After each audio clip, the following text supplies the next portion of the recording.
ମୋ ନାଁଟା ହଉଛି ପୈତନ ଗମାଙ୍ଗ। ମୋ ଗାଁ ହଉଛି ସଗଡ଼ା, ସଗଡ଼ା ପଞ୍ଚାୟତ ଗାଁ। ସାର୍ ଆମର ଯେଉଁ ଅଭିଯୋଗଟା ହେଉଛି ମେନ୍ ହେଲା 6-7 ପ୍ରକାର ଅଭିଯୋଗ।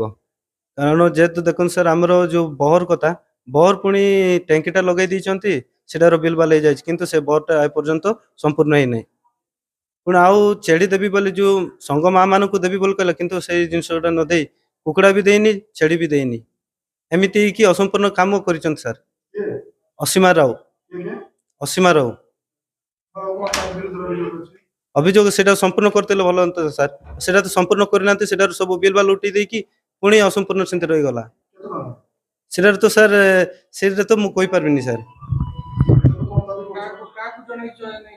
ସାର୍ ଏଇଟା ତ ମ୍ୟାଡ଼ାମକୁ ଜଣାଇଛୁ, କିନ୍ତୁ ସେମାନେ ହଁ ଦେବି ଦେବି ବୋଲି ବୁଲେଇ ଦେଇଛନ୍ତି, କିନ୍ତୁ ଏଇ ପର୍ଯ୍ୟନ୍ତ ଏଇ ସମୟରେ ତ ପ୍ରୋଜେକ୍ଟ ସରିଗଲା, ଆଉ କିଛି ଅଣଦେଖା ତ ହେଇଗଲା ତାଙ୍କର ସାର୍। ସେ ଅଫିସରେ କ'ଣ ସେ ଅପିଲିପି ପୁଟାସିଂ ବସିବା କଥା, କିନ୍ତୁ ଗୁଣପୁର ରହିଲେ ସାର୍। ସେଟାରେ କିଏ ମିଶି ପାରିଲେନି, କାହା ସାଙ୍ଗେ କଥା ହେଇପାରିଲେନି। ନାଇଁ ପ୍ରେସର ନୁହଁ ସାର୍, ସେଟା କ'ଣ ବୋଲେ ଆମେ ନିଜେ ଜାଣିକି ଏଇଟା ତ ହବନି ବୋଲିକି ଏଇଟା ଆମେ ଦାବି ପତ୍ରଟା ଆଣିଛୁ ସାର୍।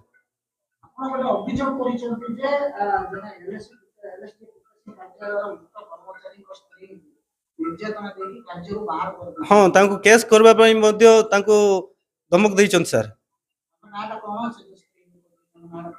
ନାଇଁ ସାର୍।